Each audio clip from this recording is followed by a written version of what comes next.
Welcome, boys and girls, to the story of Daniel. Daniel chapter 1. Daniel's training in Babylon. In the 3rd year of the reign of Jehoiakim, king of Judah, there was a kingdom of Babylon, which was ruled by a king named Nebuchadnezzar. Nebuchadnezzar was the king of Babylon for a very long time. In fact, for the 70 years that the Babylonian Empire stood, Nebuchadnezzar was its king for 45 of those years. He was considered the greatest king of the Babylonian Empire. Nebuchadnezzar and his army invaded many nations during his reign, including King Jehoiakim's land of Judah. Nebuchadnezzar's army fought an epic battle with Jehoiakim's army. The soldiers of Babylon shouted, "Long live Babylon! Long live King Nebuchadnezzar!" They fought and fought and fought and fought, but eventually King Nebuchadnezzar's men defeated them, and the Lord delivered Jehoiakim, king of Judah, into the hands of Nebuchadnezzar, king of Babylon.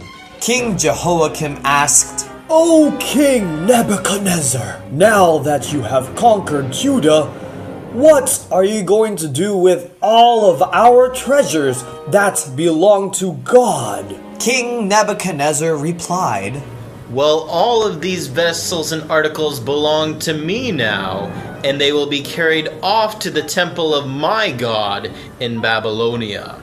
Then King Nebuchadnezzar looked around at the men of Judah and noticed some of the Israelites. He thought to himself, I could probably use some extra helping hands in my kingdom. King Nebuchadnezzar turned to his most trusted and loyal chief from his court officials and exclaimed, "Ashpenaz, go into that city of Judah and bring some of the men in for my personal service. They must be considered from royal family and nobility. I want Israelites who are young men with no physical defects. If they are blind, deaf, have broken arms or legs, I do not want them. Oh, and make sure that they are handsome. I definitely do not want any ugly-looking men in my close service. I trust your judgment." Ashpenaz obediently replied, "Yes, sir. I shall do as you say. What, may I ask, do you plan to do with these men that I choose?" Nebuchadnezzar answered, Well, I want to teach them the language and literature of our people. I want to turn them into true Babylonians. You know? Ashpenaz suggested, "Oh, I understand, great king. Let me find you men who are showing aptitude for every kind of learning. Young men who are well informed, quick to understand, and qualified to serve in the king's palace." So Ashpenaz went and searched among the Israelites and judged them based on what Nebuchadnezzar requested.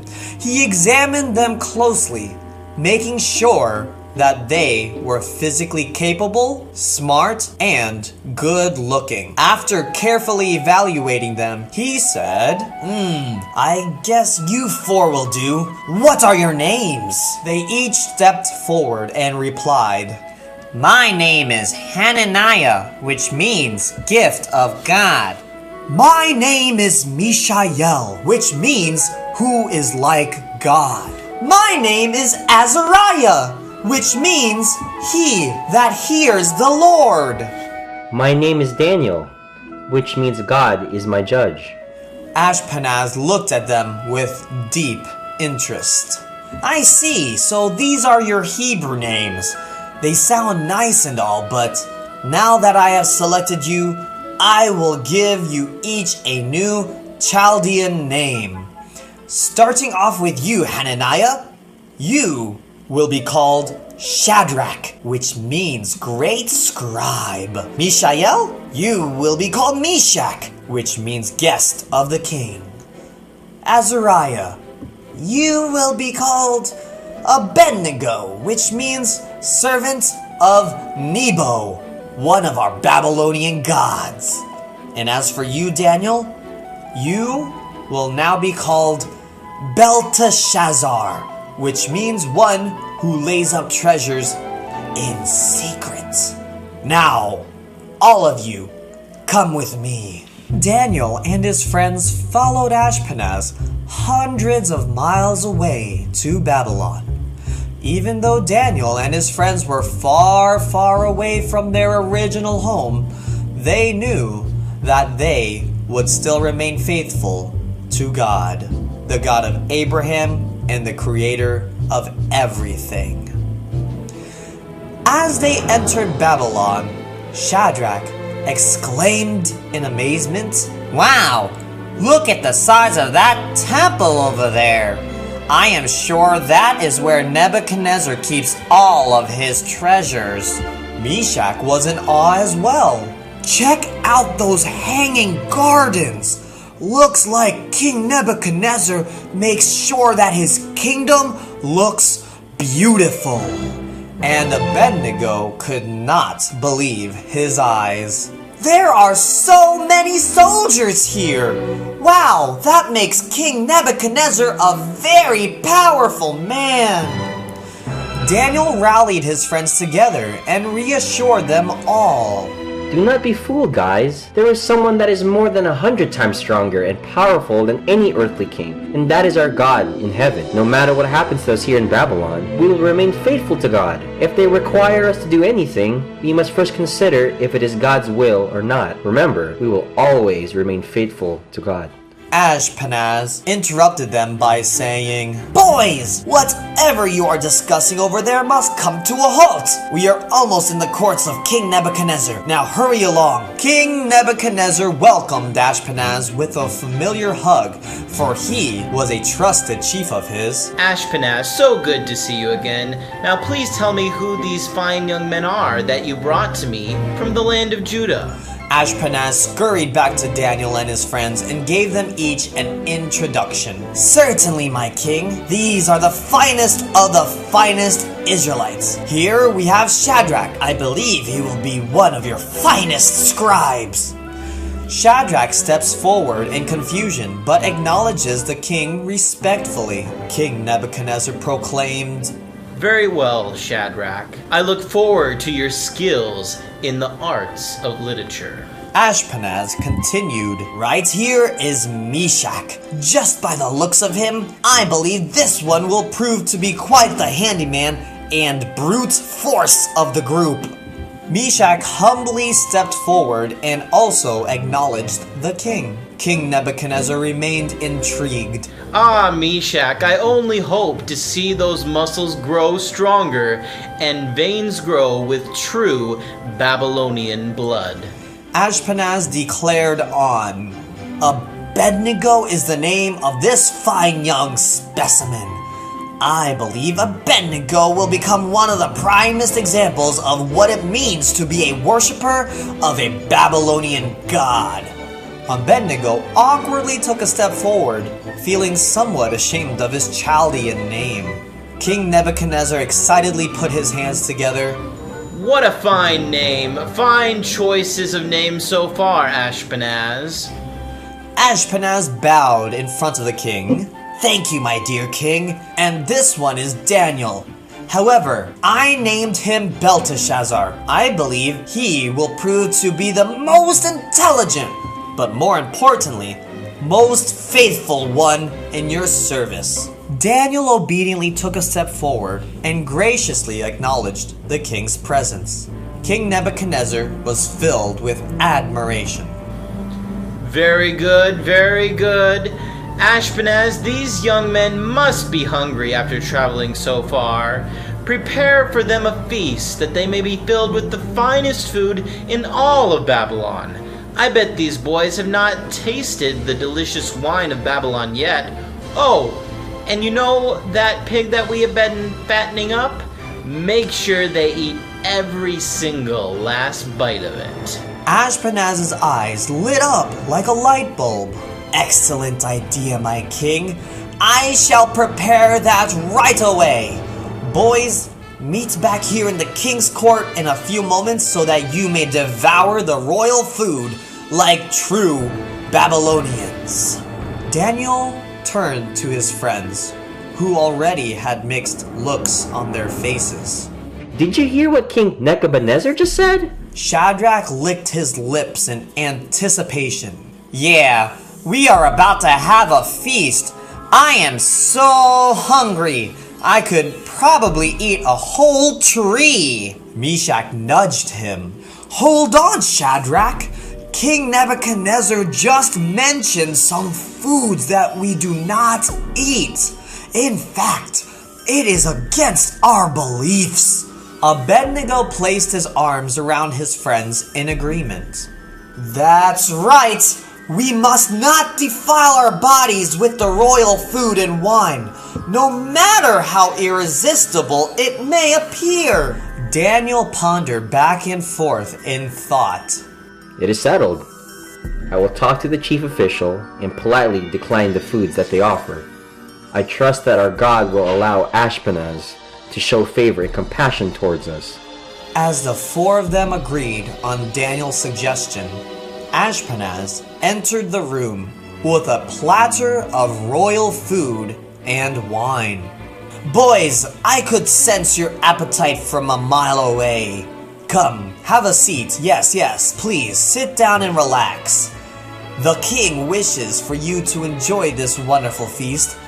Here we have pork sausage, pork loin, pork tenderloin, pork shoulder, pork ribs, pork casserole, pork chili, pork pie, pork soup, pork stew, and pork cake.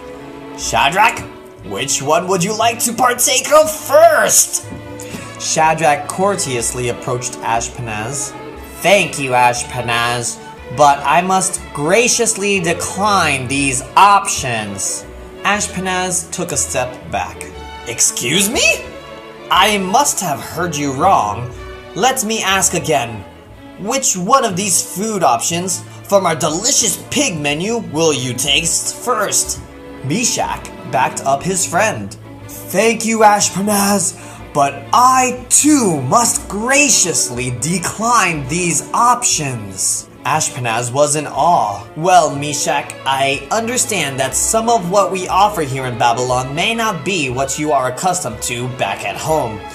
But what other options are you willing to accept? Meshach answered, Do you have any vegetables? Ashpenaz shrugged his shoulders. Sure we do. What about to drink? Would you like a Chardonnay, Pinot Noir, Riesling, Syrah? Abednego interrupted Ashpenaz. Pardon me, Ashpenaz, but what are those exactly? I do not recognize any of those names. Ashpenaz looked at Abednego with curiosity. Are you serious? Abednego, these are wonderful types of wines that Babylon has to offer. Don't tell me that you are declining our wine as well. If so, what would you prefer to drink?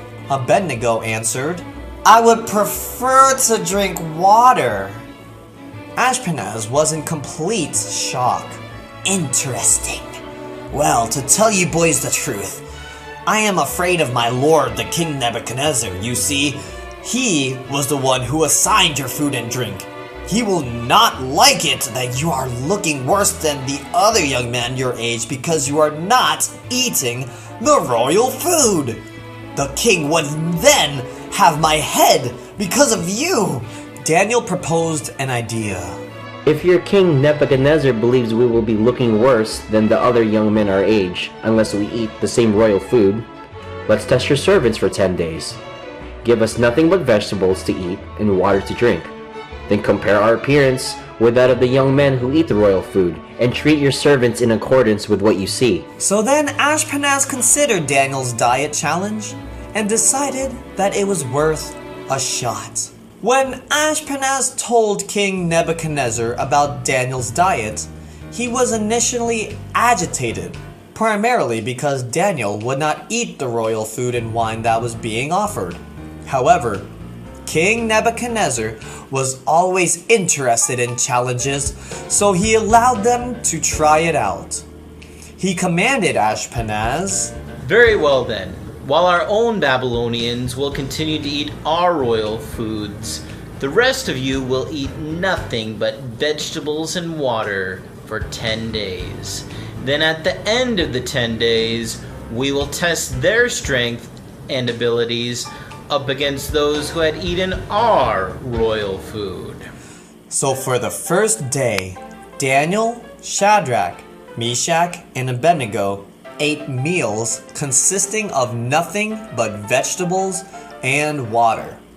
It continued that way for them for the second day, third day, fourth day, fifth day, sixth day, seventh day, eighth day, ninth day, and the 10th day.